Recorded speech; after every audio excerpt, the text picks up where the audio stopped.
Hello bookaholics! Can you believe that it is already July? It's crazy and more than a little bit scary to think that we are literally almost halfway through this year. I mean, where has 2016 gone, people? Where has 2016 gone? I managed to actually read quite a few books in June, which was super surprising, but I pretty much owe most of that to the fact that in June I started the Harry Potter Readathon. The Harry Potter Readathon is going on over on Twitter. If you want to check it out, I will leave a link in the description box below. We started reading the Harry Potter and the Philosopher's Stone on the 1st of June, and we will finish the readathon on July 31st, where we will be reading Tales of Beedle the Bard, I believe. So the way the readathon works is we read one Harry Potter book per week, which means that most of my wrap up for June is Harry Potter books, but I did manage to get some non-Harry Potter books read as well. So I'm going to start with the non-Harry Potter books that I read this month, and the first book I read was The Infinite Sea by Rick Yancey. For me, this book had a serious case of second book slump. I did enjoy it to a certain extent, but for the most part, I was just confused. Not a lot actually happened in this book, and I really didn't like how it was split into two parts. So the first part of the book sort of focuses on Cassie and Zombie and Sam, which I really love to see, but then the second half of the book was just focused on Ringer, and I didn't really know how I felt about that. I felt like they could have intertwined the storyline a little bit more because it made it feel really misjointed, which I didn't like.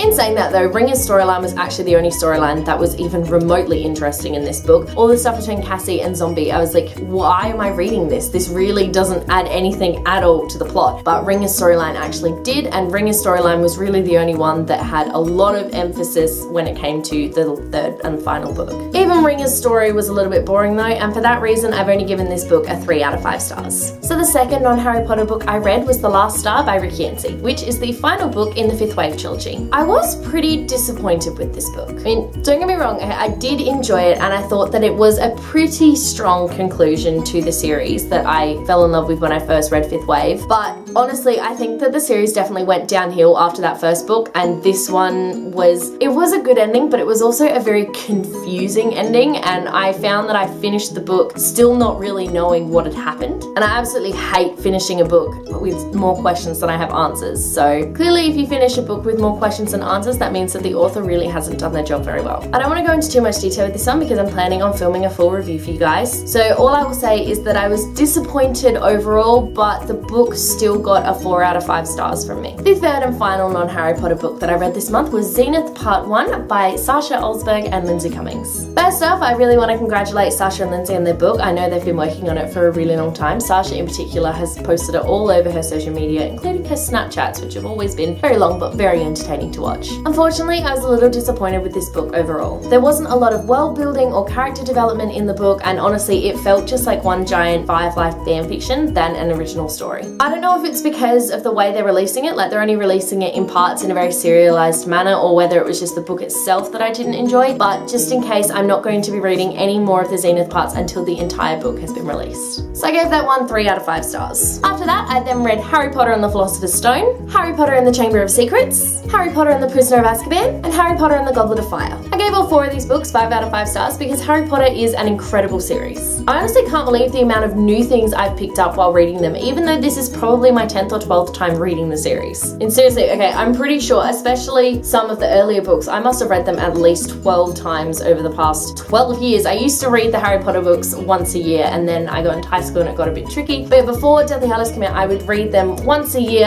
and I can't believe that I'm still finding new things in them. That is ridiculous. It's insane. So there you go. I managed to read 7 books in June. Woo! Next month, I will continue to participate in the Harry Potter Readathon over on Twitter, and I'm also going to be participating in the Summer Biannual Bibliothon. I've done a second TBR video dedicated to the Biannual Bibliothon, so I will leave a link to that one in the description box below if you want to check it out and find out what I'll be reading. Apart from that, these are the books that I'm hoping to read in July. This month, I'm hoping to read Shadow Spell by Jenna Black. I'm not going to say a lot about this book because A, I don't know a lot about this book, and B, it's the sequel to Glimmerglass and the second book in the Fairy Walker series, so I can't really say much about this one without giving away the ending of Glimmerglass. This month, I'm also planning on reading All the Bright Places by Jennifer Niven. I've heard a lot of really great things about this book, particularly on BookTube. I know I'm super late to the party with this one, but I figure better late than never. Because I'm still participating in the Harry Potter Readathon and we're getting to that point where all of the Harry Potter books are like over 600 pages long, I'm anticipating that I won't be able to read much in July apart from the Harry Potter books. So the books I'm reading for the Harry Potter Readathon this month are Harry Potter and the Order of the Phoenix, Wars, Harry Potter and the Half-Blood Prince, Harry Potter and the Deathly Hallows, Fantastic Beasts and Where to Find Them, Quidditch Through the Ages, and The Tales of Beedle the Bard. I'm also reading Harry Potter and the Order of the Phoenix for the biannual Bibliothon, and I'll be reading the companion novels for the first time, which has got me super excited. There you have it, the 7 books that I read in June and the 8 books that I'm planning on reading in July, not counting the books I'm planning on reading for the biannual Bibliothon. Let me know in the comment section below if you've read any of these books and what your thoughts on them were. If you like this video, be sure to give it a huge thumbs up and don't forget to subscribe to my channel so you don't miss a thing. Stay random! Bye!